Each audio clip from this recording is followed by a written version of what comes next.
The Columbus Metropolitan Club was founded in 1976 by 13 women leaders who wanted to be included in the community conversation.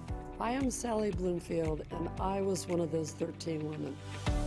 Having been left out of men's clubs that focused on community issues, it was a priority for us to make the club 100% inclusive. Today, CMC presents public policy forums every Wednesday at lunch with average attendance of more than 200 people. I'm Tony Bell, and I frequently attend forums, which are open to everyone and present relevant, current, and newsworthy topics. I'm grateful that CMC is nonpartisan and presents many perspectives on every topic. I'm Jane Scott, President and CEO of the Columbus Metropolitan Club.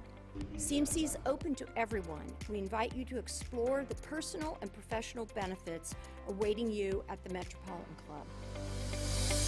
Welcome to CMC. Welcome to CMC. Welcome to CMC. Welcome to CMC.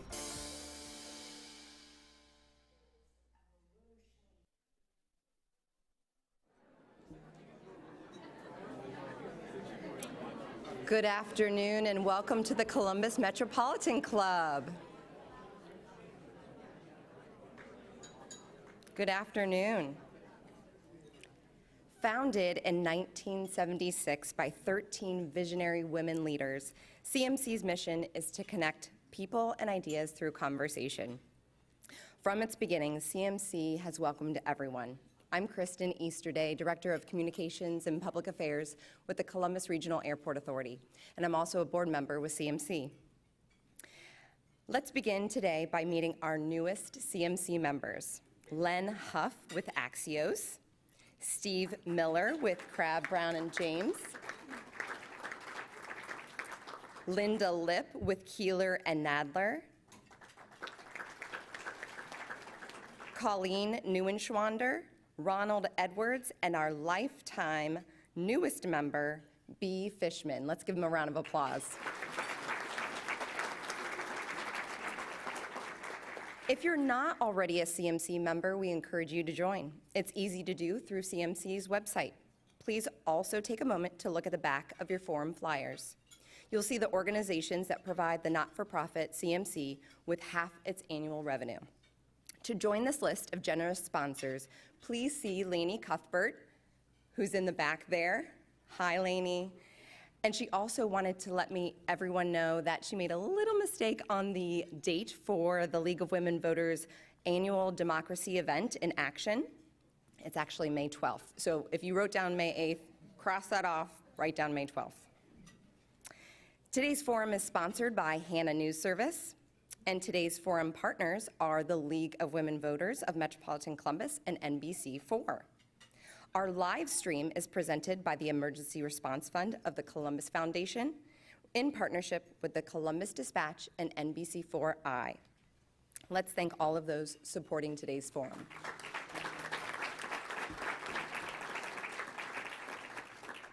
So it's our honor today to welcome the Democratic candidates running for Ohio governor.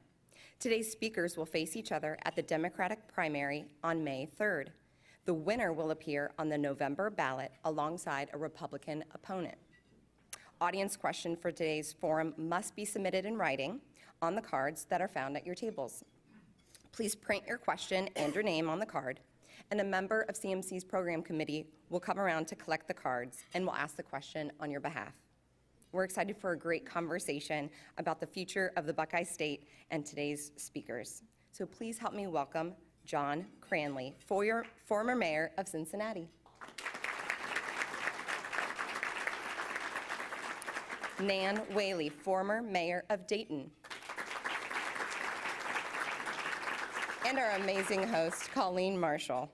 You can learn more about today's speakers in your forum flyer. So Colleen, we look forward to today's conversation. Thank you. Good afternoon, everyone. Before we begin, I do want to let you know that we've agreed to some guidelines for the program today. It's not going to be your typical debate. It's more of a comfortable discussion. There will be no formal timekeeping as a result, but I will allow each candidate to express their thoughts. I'll give both candidates similar questions. Some of them may be targeted just to them. And I will also try to give each candidate about the same amount of time to answer questions. The candidates have agreed that they may not question each other. I'll be the one asking the questions. Got it, everybody? So we also ask that you hold your applause to the end today, because we want to keep the cheers and demonstrations down so that we can get to as many questions as we possibly can. So I'm going to start with a softball and give each of you the opportunity to say, as a big city mayor here in Ohio, who've been in politics a few years, what is it in your background that you believe has prepared you to run this entire state? And I will just start with you, Ms. Whaley. Thank you, Colleen. Well, it's a pleasure to be here, and really grateful for the Columbus Metro Club for putting this together. I remember I got to speak to you all a few years ago after the Dayton shooting in 2019. You were incredibly gracious and incredibly friendly, and really a great discourse that we got to have. So thank you all for having me here today. Look, I have been really honored to be the mayor of Dayton for the past 8 years and past president of the U.S. Conference of Mayors. It's a great job. You get to be visionary, but at the same time, you have to deal with the things on the ground that are so important. And frankly, you don't have the luxury of saying, that's not my problem. And for the past, particularly in 2019, I felt that firsthand in the course of 10 weeks, where we experienced 48 hours later, 15 tornadoes that ripped through our center city, and 10 weeks later, a senseless mass shooting that killed 9 people and injured 27 more in the course of 32 seconds. Look, the day after the shooting, Mike DeWine came to our community to speak at the vigil, and the people of Dayton shouted in frustration, "Do something. Do something." Well, as mayor, I learned how to do something, and as governor, I intend to do something too. That's the kind of leadership we need, and frankly, we're not getting it from the State House, where we've had 3 decades of the same guys in charge, where they've gotten richer and families like mine have gotten further behind. Ohio simply deserves better. All right, thank you, Ms. Whaley. Thanks. Appreciate it. Brad, do not make me come down there. We're going to go now to Mr. Cranley. What is it in your background that you believe has prepared you to run the state? Being the mayor of Cincinnati was my greatest honor. Co-founding the Ohio Innocence Project, which got innocent people out of prison, is my maybe the greatest professional accomplishment. In both cases, we had to overcome big odds. Cincinnati is the only city in Ohio of 100,000 or more that was ever in decline, like most of Ohio outside of Columbus, and is now rising again. We grew twice as fast as the state of Ohio. My record is better than Mike DeWine's Ohio. We reduced poverty 1.5 times faster than the state of Ohio. My record is better than Mike DeWine's. Now, how do we do this? How do we take a city like so many cities in the Midwest that was in decline and to start growing again? In short, we didn't talk about democratic ideals. We put democratic ideals into practice. Cincinnati has been the leader on police community relations in this country. In fact, after the murder of George Floyd, I helped write a report for the U.S. Conference of Mayors on police reform in Cincinnati. 22 years ago, our city, when I was a young city councilman, was subject to a boycott by civil rights leaders. Now those same civil rights leaders think this mayor of Cincinnati should be governor of Ohio, because over 20 years, we built true community-oriented policing. Shootings are down, but arrest and incarceration are down over 20 years by 50% annually. We've made our city safer by arresting fewer people. These are democratic ideals. I'm the only mayor that I know of that put a $15 living wage law into place.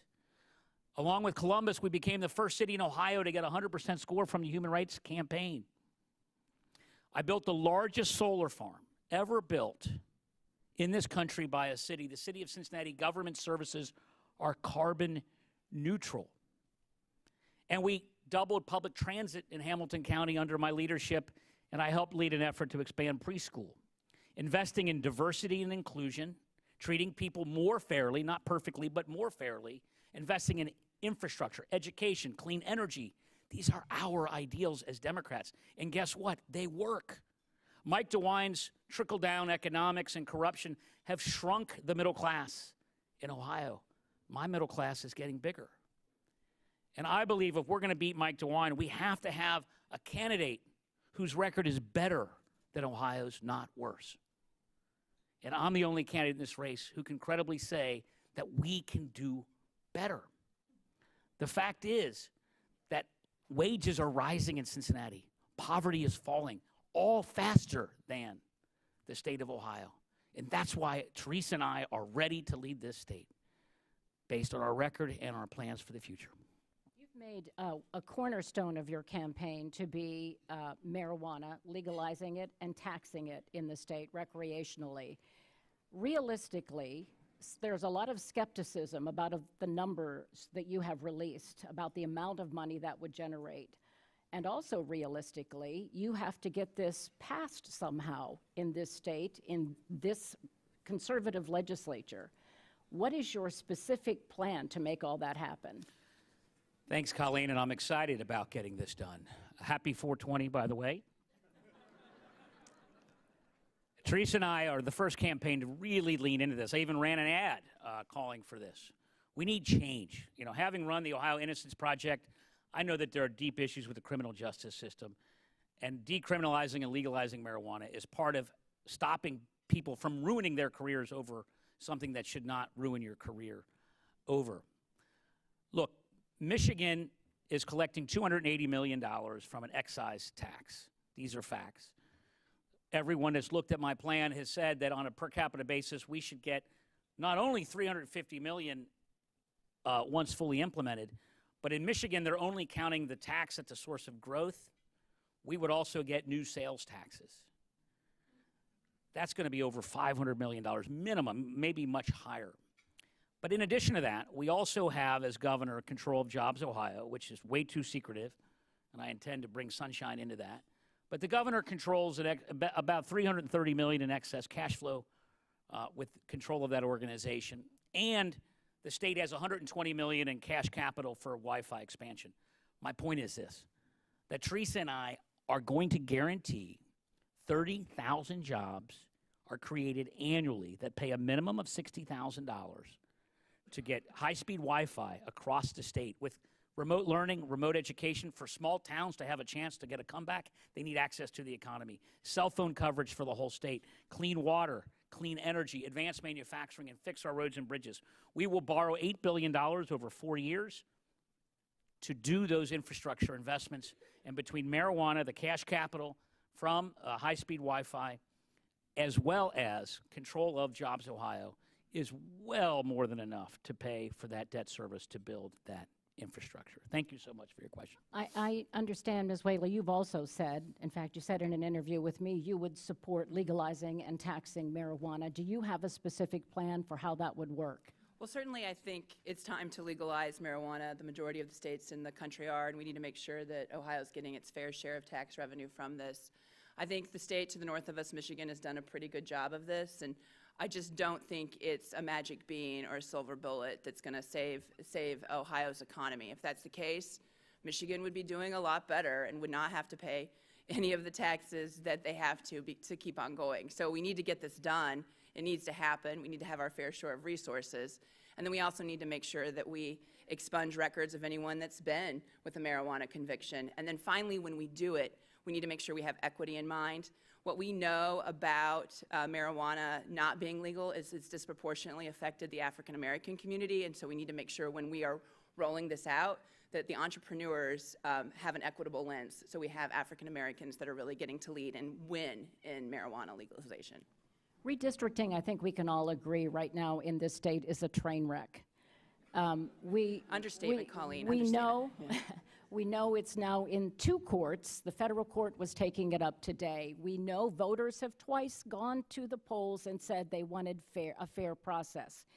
That is not working. We know all of that. So what would you, I'll start with you on this question, what would you recommend we do differently so that we don't have this problem when the maps come up again in 4 years? Well, I mean, I agree with Chief Justice Maureen O'Connor. She's in her, I think, either in her first or second kickback of the Supreme Court. She said we need to go back to the ballot. You know, the challenge is that the politicians, the Republican politicians at the State House, want to pick their voters rather than having the voters pick them, and that makes our politics so much more radical and extreme when the decisions are made in primaries rather than generals. It affects how we're getting governed by such an extreme nature at the State House. So, you know, look, I'm still hopeful that, you know, we will get fair districts. That's all 73% of Ohioans are asking for. You know, I'm hopeful that will happen. But regardless, we got to go back to the ballot box. And I think it will pass, considering how embarrassing this has been for Ohioans and how Ohioans are so firmly for getting better districts. But go back to the ballot box with what? Do Well, we take state lawmakers out of the process? Yes, she gave some really good recommendations, particularly on taking politicians out of the process. Many states have nonpartisan efforts for redistricting, and it's worked. And that works, you know, whether it's in a blue state or a purple state or a red state. And I think that's what we have to do. Clearly, they don't have the ability to hold the pen, and so we have to take them out of the process. And what do you think about the redistricting process? What's our solution here? Well, Mike DeWine violated his oath. I will not. I will follow the Constitution. But the bigger point is this. No matter what the maps turn out to be, Democrats have to win. We keep losing more and more of the state, and yet the state is shrinking economically. Teresa and I have a fresh, new agenda that's never been tried before. We've got to try different things to improve the quality of life of the people of Ohio. That's why we're going to fully fund K-12 education for the first time since the DeRolf decision. We're going to provide summer school to help kids who lost learning during COVID. We're going to guarantee jobs that pay $60,000, $30,000 of them annually. We're going to legalize marijuana, and then we're going to do something that's been done in Republican states like Alaska and North Dakota. We're going to provide a dividend of $500 per family, up to $75,000 worth of household income from the existing production of natural gas in Ohio. You know, the Republicans are corrupt, and they raised our monthly energy bill to bail out a coal company in Indiana. Teresa and I are going to give people a dividend. Think about that messaging if Democrats are ever going to win again in this state. They raise your monthly bills, we give you a dividend. Which is better for you and your family? These are the kinds of choices we need, no matter what the maps look like, and they can't gerrymander the state of Ohio. We got to get a majority of the votes by having new, fresh ideas that are relevant to people's lives. Well, while you brought up the House Bill 6 scandal, this next question will go to you, Ms. Whaley. You've been highly critical, as has Mr. Cranley, of the bribery scandal at the State House and the dark money system that allowed that to happen. You were a paid fundraiser for Ohio Progressive Collaborative. They have declined to identify the source of their funding. They have not been transparent, and they are, in fact, a dark money organization. So how do you explain what appears to be a conflict in what you were saying about dark money and your history of working with a dark money group? Well, let's compare what First Energy did to the Ohio Progressive Collaborative first. You know, First Energy created a super PAC to bribe Mike DeWine and fund his campaign so they could get $1 billion bailout. The Ohio Progressive Collaborative funds people to register to vote, to make sure people can actually just vote, to protect environmental access. And I'm proud of that work. It is very, very different. There are C3s and C4s. Many of you probably work in them in this room, all across the state of Ohio. Mayor Cranley and I started one with the Ohio Mayor's Alliance, which is also a C4 and a C3.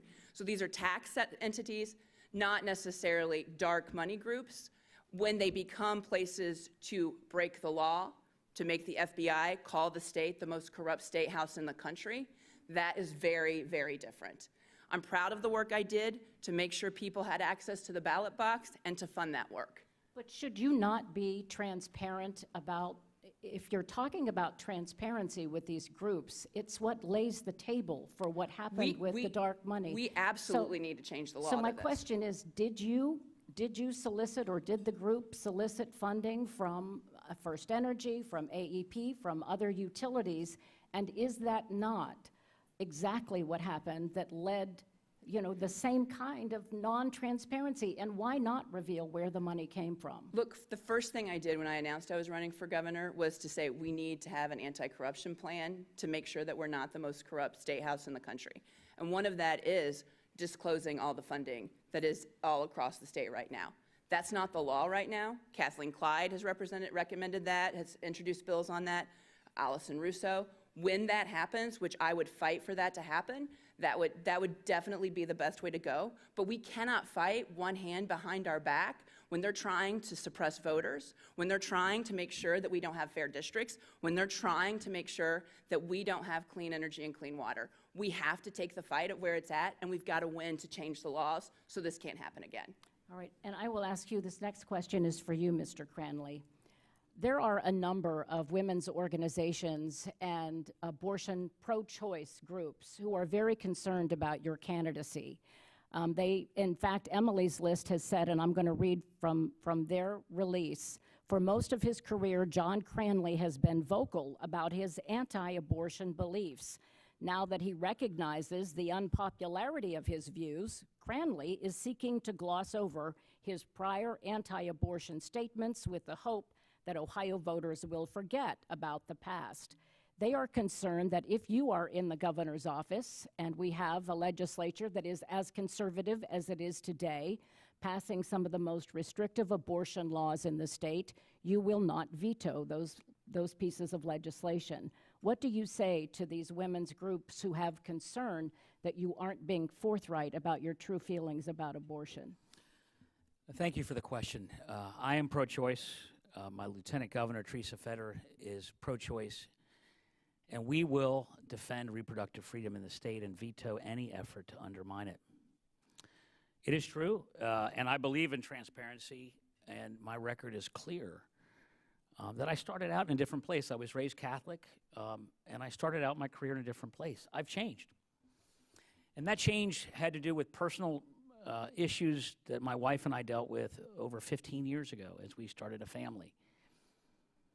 The fact is that we had to make some very personal, private fertility decisions. And in the context of doing that, my wife convinced me what she already believed, which is that government should not be involved in these decisions. It worked out for us. My son, Joseph, turned 13 yesterday. But I have been pro-choice ever since, and I will be a pro-choice governor. But I welcome the transparency and the evolution, and I do believe that we have to have an accounting of any income that we received from a dark money group, especially when HB 6 is the biggest issue facing this general election. And I know that Teresa and I have not received any income personally from a dark money group, and I think there has to be accounting for that if we're going to beat Mike DeWine in November, because winning on that issue is obviously critical. And we have a plan to not just stop the corruption, but to offer a dividend. They raised our bills. We'll give you a dividend back. I would also like to give you a minute to maybe respond not only to that, but to the abortion question. You have been pro-choice, I believe, through most of your career. Correct. Yes, Colleen. I think it's a really personal issue for me as a woman. I've been on the front lines of protecting abortion access, both all across the state, particularly in Cincinnati and Dayton. And we're glad that Mayor Cranley has come to the fold a few months before he announced running for governor. If that was the case, that he was pro-choice so long ago, I wish he was on the front lines with us when we were trying to fight to save the Cincinnati clinic. We could have used his help. But this is a super key issue, and Roe is going to fall. We know that's going to happen, and we need someone that's going to be unequivocal in the governor's seat to protect it. And that's why I think every single group that's a pro-choice advocate, from Planned Parenthood to Pro-Choice Ohio, have endorsed me for this effort, because we need to have someone that will veto every bill without a problem, will be proactive in working with choice groups so we can fight for access, because this is going to be a fight that is state by state now, and we need a leader on this issue in the governor's seat, not someone passive. You touched earlier on the mass shooting that happened in your city, and at that time, Governor DeWine did stand shoulder to shoulder with you, and he pledged something would be done about the gun and gun violence issue that we have in this state. he did not manage to hold back what the legislature wanted to push through. In fact, after he made those statements, this state took away the requirement for anybody to have training to carry a gun. So my question is, if this Republican governor couldn't make changes in the gun laws in Ohio, how do you think you can make changes in the gun laws in Ohio? Well, I think what we've seen with Governor DeWine is he's too weak to stand up to the extremists in his party. We've seen this in common sense gun legislation. You know, when he said days after the Dayton shooting he would do something, never in my worst nightmare that I think he would do something to make it worse, like signing Stand Your Ground and permitless concealed carry, making our communities all across the state of Ohio less safe. But we've seen his weakness when it comes to a myriad of issues: redistricting, COVID pandemic, gun safety. He does what is politically convenient in the moment, says what can get a story that we say, oh, that makes sense, and then immediately falls to the extremists in his party. Now look, I have a reputation of being a fighter, someone that says what I believe and takes action with it, willing to bring both parties to the table to build consensus and compromise and to grow our state. We've had to do that in Dayton. We don't have any other partners to do it with, and so that's what we've done, and I'm proud of that work. We haven't seen it, we need a real fighter in the governor's seat, not someone that is afraid of his shadow and certainly afraid of the extremists in his party. I'll ask you a similar question. We have seen the state become very conservative with the legislature as it is right now. At the best case scenario, the absolute best case scenario for redistricting is a 54% majority for Republicans. It's unlikely it will get to that. So how do you, if you would become a Democratic governor, work on issues like gun control, like some of the issues that are important to your party in a legislature that really has no mind to compromise on these issues? I will never compromise individual rights, human rights, and I will veto efforts to undermine those. The fact that Mike DeWine signed permitless carry after the police and the FOP said it would lead to dead cops, he has said open season on the cops. See, we've got to win. And they attack Democrats as being soft on law enforcement. They are soft on law enforcement. They have cut local funding, which is primarily for police and fire. They have defunded the police, not us. And I welcome that fight because we got to win. And at the same time, I have a very well-documented history of working in a bipartisan fashion, when possible, to get things done. I even convinced very conservative state reps Bill Seitz and Tom Brinkman to support a tax increase for public transit in Hamilton County. As mayor, I always had a divided council between Democrats and Republicans, and all of my major accomplishments and budgets in getting the city to grow again were bipartisan accomplishments. It is also the case that I purposely picked an agenda that I believe has bipartisan support: K through 12 education, summer school for kids who lost learning during COVID, guaranteed jobs to build high-speed Wi-Fi across the state, cell phone coverage. Rural and small-town Ohio have the worst cell phone coverage. Those are areas represented by Republicans. Their constituents need this. We all need this. Marijuana is moving. There are now Republicans introducing it. Every Democrat's for it. And yet, Mike DeWine has said he would veto it. Again, choice. Mike DeWine thinks it should be a crime. I think it should be a business. These are choices that we can decide this election on. But I know that the majority of Americans and Ohioans now support legalized marijuana. And so if we carry every Democrat and we get a few Republicans, we can pass it because it's not subject to a veto when I'm governor. But if we fail, we'll take it to the voters.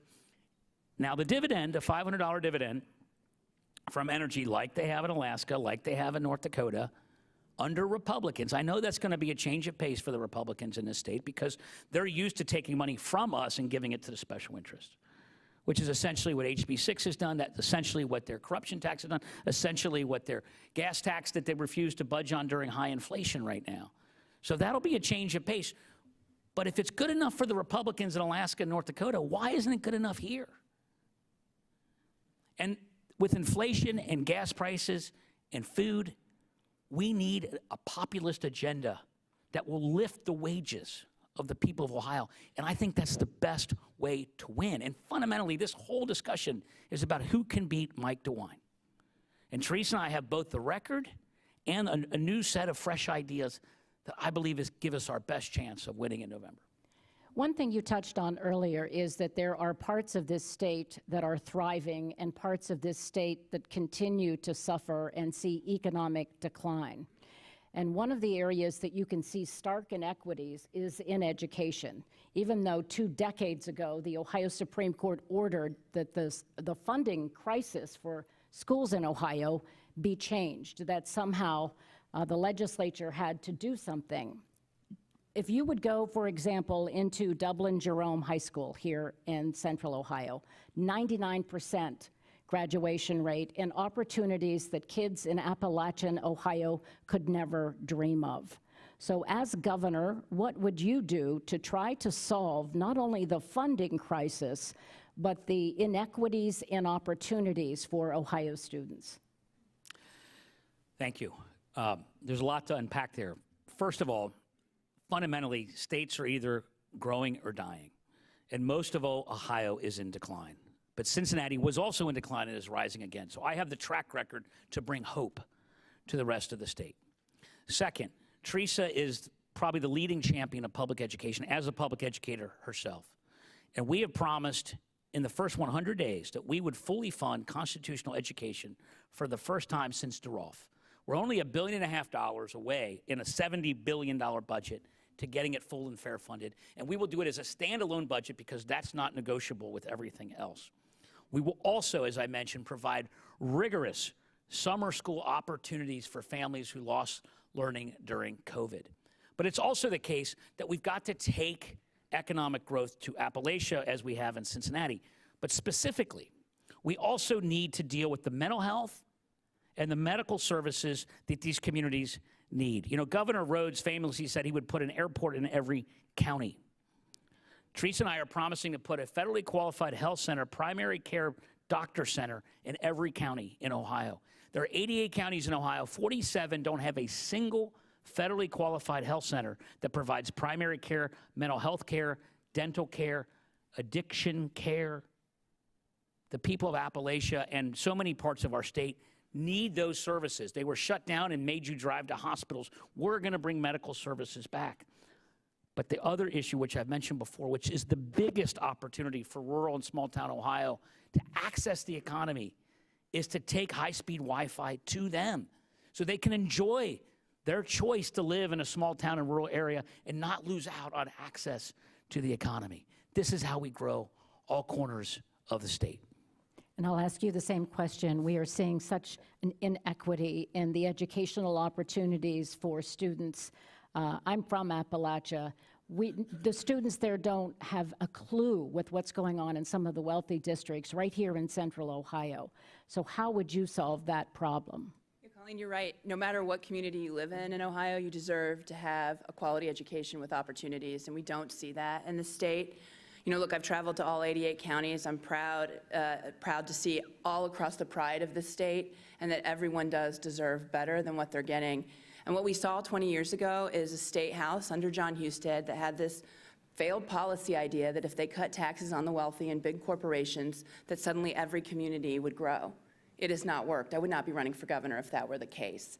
We also saw from John Husted, in Dayton particularly, this idea that if they privatized public education, that suddenly that would be great for our schools too. And Dayton was an experiment for the state on charters, of unregulated charters, and basically the privatization of state schools. Before Hurricane Katrina in New Orleans, Dayton actually led the country in the number of kids in charters, while they continued to get further and further behind. So, you know, as governor, we'll make sure that we fully fund the DeRolf, and I think they made a small, good step with the Sweeney Cup bill this past cycle, and then they immediately announced the backpack bill, which provides vouchers all across the state, which is a straight privatization of our public education, which will affect our property tax rates, et cetera, making it more expensive. right? So fighting back the privatization of public education is key.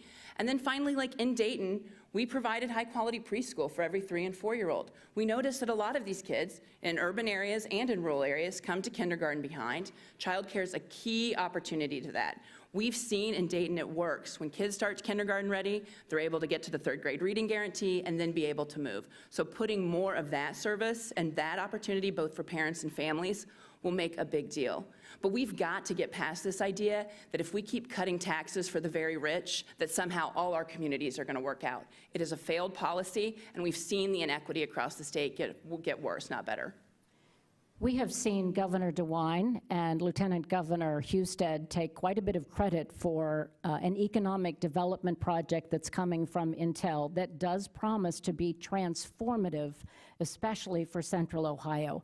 A company making $100 million worth, billions, $500 million worth of investments in Central Ohio, promising support jobs. When voters look at that, shouldn't they say, these are two people who know what to do with economic development and they deserve another 4 years? What would you say to those voters?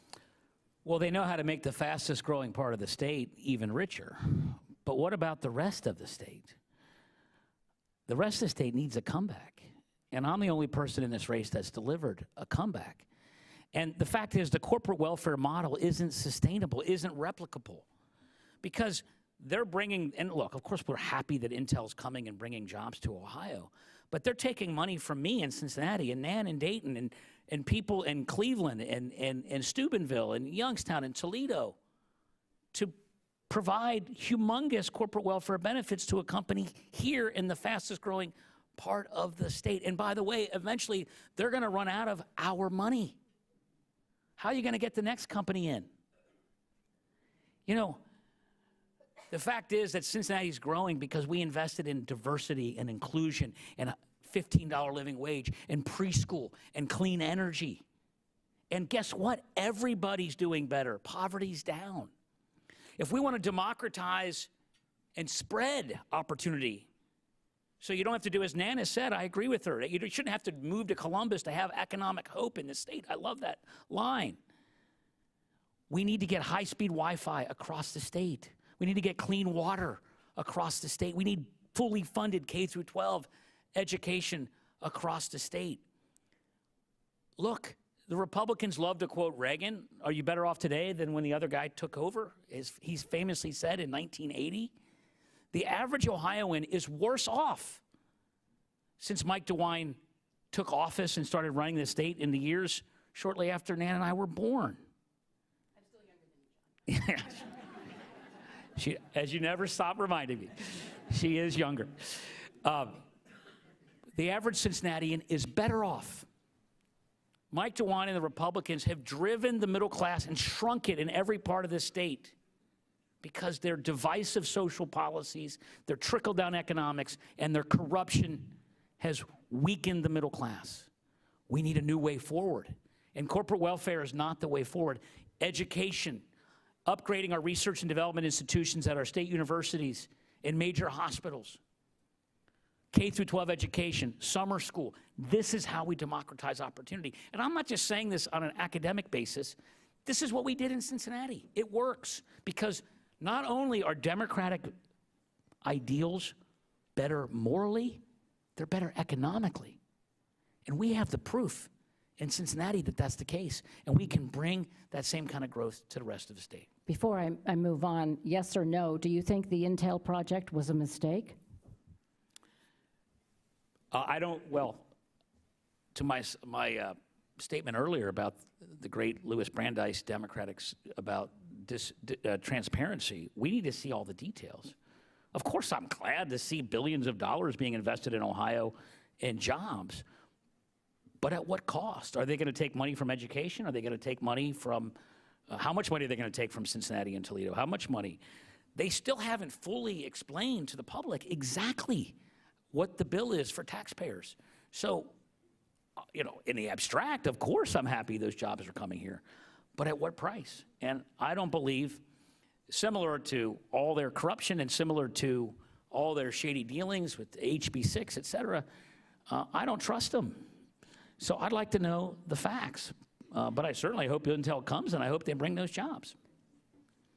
I do want to remind everyone that they are gathering questions. They've been doing that. If you have any, we're going to get to audience questions here in just a few minutes. But I want to ask you the same thing about the Intel project. It looks as if, to many people, this is a transformative project that will bring billions of dollars of investment and thousands of jobs to Ohio. So shouldn't Mike DeWine and John Husted be taking credit for this massive economic development project? Well, Colleen, we've never seen a ribbon cutting that Mike DeWine doesn't like, so I'm sure he will definitely be there for the cutting of the schmaltzy ribbon, which he was. The challenge is we've seen now that Ohio is a partner with Intel, with $2 billion of investment into this company. We are now invested in Intel. And so we need more transparency to make sure that this deal is a good deal, right? Not only that the good paying jobs that build Intel happen, but that the jobs that clean the building happen, that they're good paying. What are we getting out of it as investors in Intel? And the transparency has been pretty loathsome. The other point is true. This metro that we're in is the fast growing metro of the region. We cannot say to young people across the state that if you want to stay in Ohio and not move to the coast, you got to move to Columbus. We have to have investment across the entire state. That's why on our jobs plan, we talk about investing in small business, because whether you're in Portsmouth or Columbus, that helps all boats rise. Making sure we invest in renewable technologies like renewable energy. Having a renewable energy portfolio would be a good start. Michigan and Pennsylvania are eating our lunch when it comes to building the solar panels and wind turbines, which should be built here. So we need to have those opportunities, because when Intel announced, while Mayor Genther in the Columbus region was super excited, I have to say in every single other metro, a local leader said, "Where's mine?" And actually in Toledo and in Northwest Ohio, they knew where theirs were.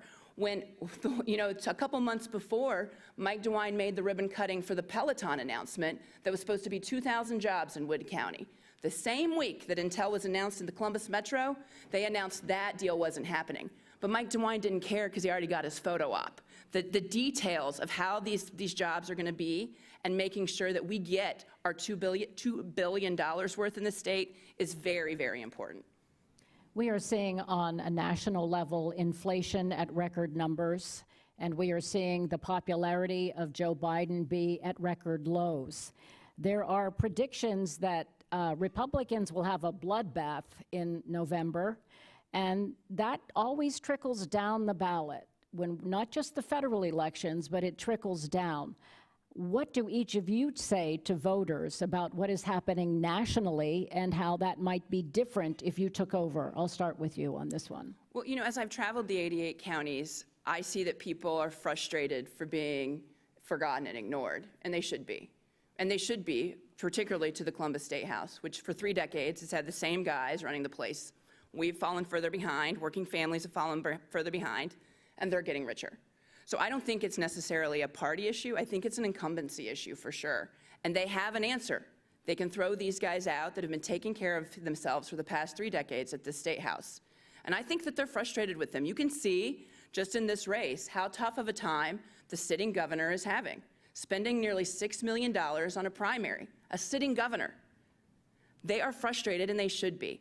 That's why Cheryl Stevens and I have a plan to move our community forward. We want pay to go up and bills to go down, but we got to clean up the corruption that we see at the State House. People are receptive to that, and we see people are hungry for change, and I think that's a big opportunity for this governor's race. Mr. Cranley, I'll ask you the same question. This is why I'm best situated to beat Mike DeWine. Mike DeWine has never met a regressive tax he didn't hike.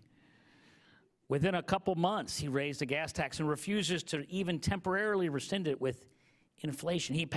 He shepherded the most corrupt bill in the history of the state, which is a corruption tax, and they still haven't fully repealed it.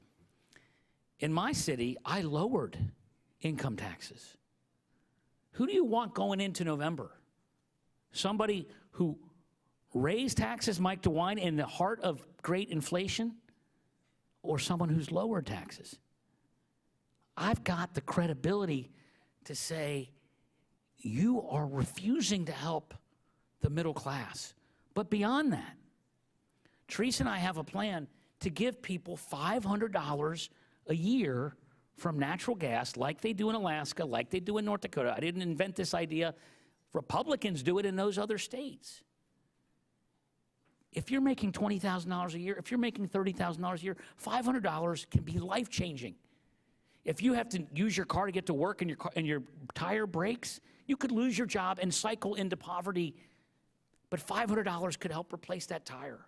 This will reduce poverty, build up the wages of the people in this state. These are new, fresh ideas. Mike DeWine's ideas are to raise regressive taxes that nickel and dime the middle class. Our plan is to lower the tax burden on the middle class and give people a dividend. I think that's a message we Democrats want to go into November with. Before we get to the questions from the audience, I have one last question for you. We did a poll recently with Emerson College that found that 50% of Democratic voters were still undecided. The two of you were split fairly evenly, but a lot of the people who were polled really don't know much about you. Neither one of you have a driving state presence. So how do you not only get over that in this election, but how do you head into November, possibly against one of the most well-known politicians who ever was on a ballot, who's been on ballots for nearly 50 years in Ohio? And I will start with you. How do you get beyond this lack of recognition? Well, those of you out there who agree with me can give money to my campaign. Yeah, it's a big problem that neither one of us are well known in a state as big as Ohio. However, the good news is Mike DeWine is known, and his record is disastrous. His whole career has coincided with the shrinking of Ohio's middle class. My career is synonymous with increasing the size of Cincinnati's middle class. And so we have to get our ideas out and our record. And I'm the only candidate in this race that can literally say my growth record is better than Ohio's. And I believe if we're going to win Ohio as Democrats, we have to credibly offer people ideas that are new and different. A dividend's new, leaning into marijuana, infrastructure's new, summer school for kids who lost learning. These are new, fresh ideas, but also have the credibility to deliver it. And the fact is that my city is growing faster than the state of Ohio.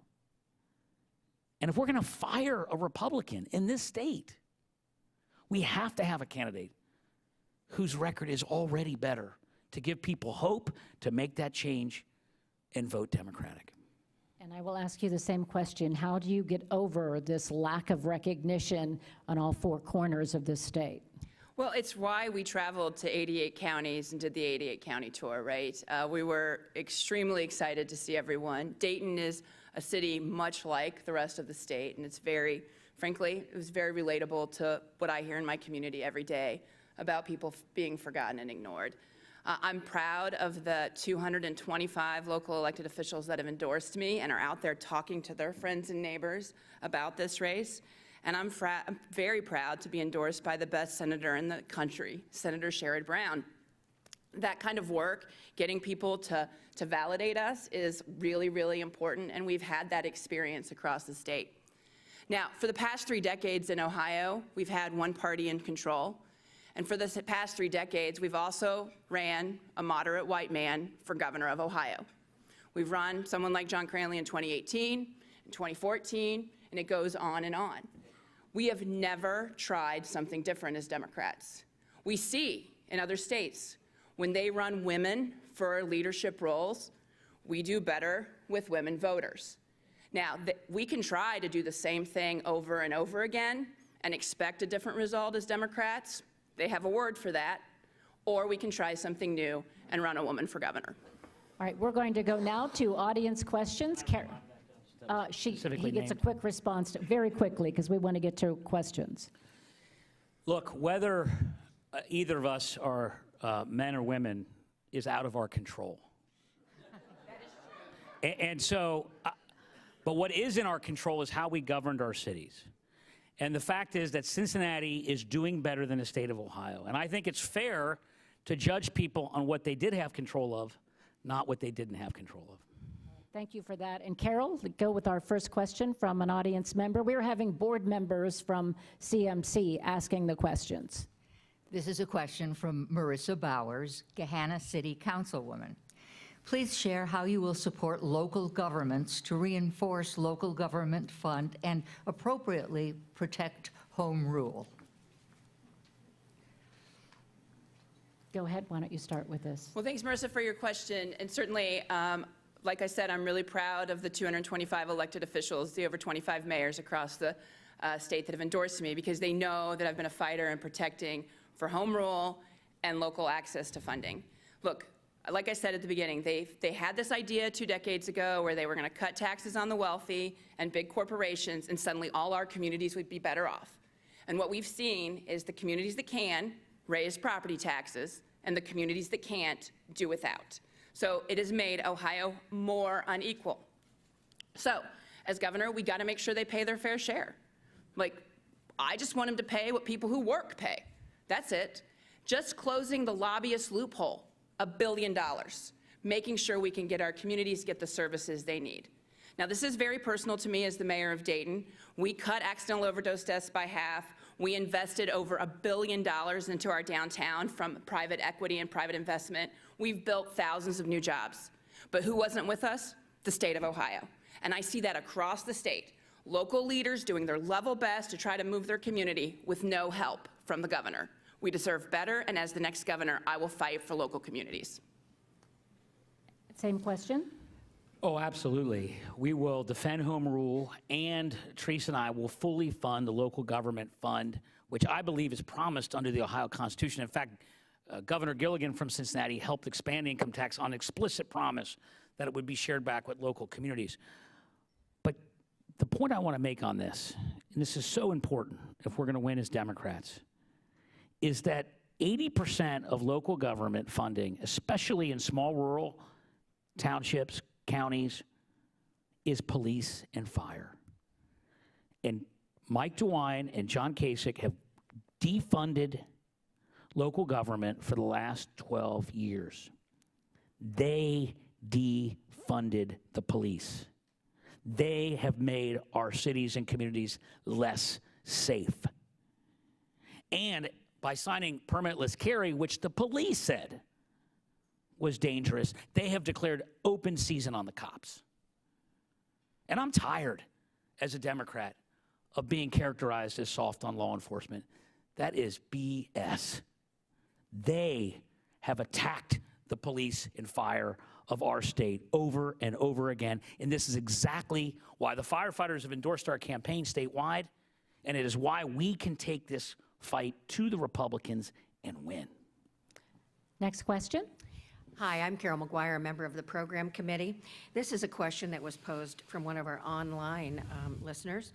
Jennifer Parsons asks, and this is for both candidates, by the way, what would you do as governor to strengthen the public health systems that were so politicized during the pandemic, and to empower state and local health departments to make Ohio a healthier state? And we'll start with you, Mr. Cranley. Teresa and I will fully fund public health in this state. We all had the experience of leading our cities and through COVID. It was one of the most difficult things. One of my best friends lost both of his parents to COVID. The loss is still stinging all of us. We as a country and as a state were clearly underprepared. Public health has been defunded across this country and the state for decades.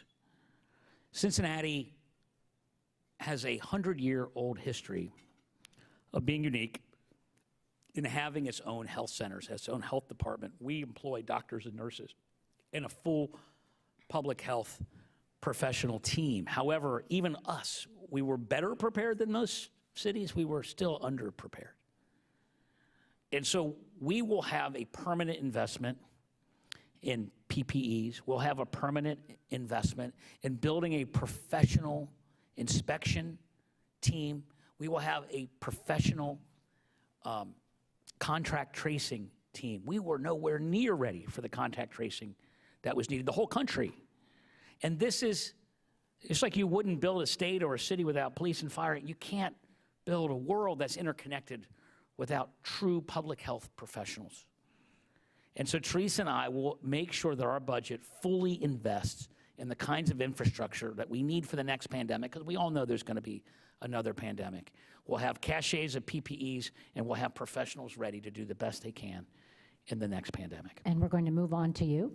Yeah, so I think what we saw during the public health crisis in Ohio was an amazing director of public health in Amy Acton. And when she was pushed out by, when she was pushed out by Mike DeWine, again, he fell and did none of the work to protect and really work with public health, right? It was about what was politically expedient, what did the radicals in his party want, not what we needed for our state and what we needed to keep our communities safe. Now look, when Mike DeWine fell down, local communities had to step up. Dayton was the first city to put a mask mandate in place when he was too afraid to do it. And we did that because I listened to public health. And when the public health doctors say you need to do it, you do it.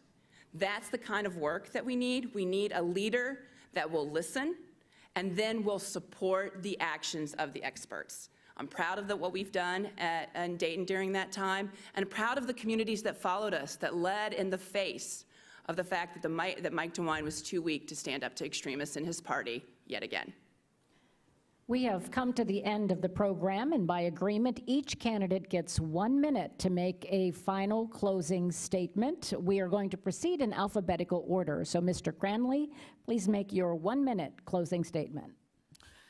Ohio needs a comeback. As I travel the state, there are too many communities who have seen their wages fall. And we Democrats, in order to win, have to have a candidate with new, fresh ideas and the record of delivering results. The fact is that Cincinnati is the only city in Ohio to make a comeback, and that's what the rest of the state needs. And Teresa and I are going to hit the ground running from the north and the south, executive, legislator, with a plan to build the middle class, to guarantee jobs that pay $60,000, to get high-speed Wi-Fi and clean energy, to legalize marijuana, and to provide income, all in a context of fully funding K through 12 education. But at the end of the day, it's the choice that we have in 2 weeks is who is best to beat Mike DeWine. And because we have a record that outpaces the state, we believe that we are the best choice, and we ask for your vote. And a final closing statement, please, from Nan Whaley. Well, thank you, Columbus Metro Club, for this great discussion and discourse. I think this election is pretty simple. For the past 3 decades, we've had the same guys in charge. They've gotten richer. Ohio families have fallen further and further behind. Ohio deserves better. As mayor of Dayton, I tackled some of the toughest challenges, and each time, my community came out stronger. We did it by focusing on solutions, not petty egos or partisan politics. Frankly, we could use a little bit of that in the Columbus State House as well. As governor, I'll work to fight to make sure folks' pay goes up, their bills go down, and we actually have a state government that works for all of us. That means raising the wage for everyone, including raising the minimum wage to $15 an hour, investing in the new technologies like renewable energy, and making sure we invest in small business. At the same time, we got to get bills down, making sure our prescription drug costs go down for our seniors, making sure we stop the price gouging that goes on with oil companies right now, making sure that we get property taxes under control by funding our local communities.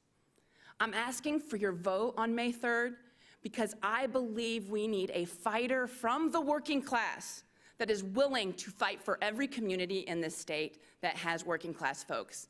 Please consider the Whaley-Stevens ticket when you vote on or before May 3rd. Thank you. I want to thank both of them, and the audience listened to me and didn't the whole time, except for Brad. But now, will you please join me in thanking both of these candidates?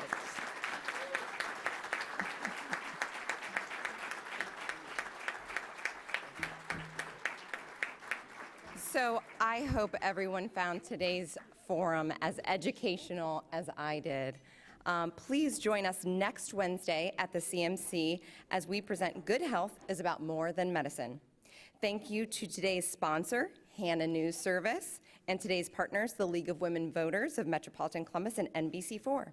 Thank you to our online virtual patrons and to the Emergency Response Fund of the Columbus Foundation, and for our presenting live stream partner in the Columbus Dispatch and NBC4i. And special appreciation to all our speakers today, John Cranley, Nan Whaley, and our lovely host, Colleen Marshall. Thank you so much.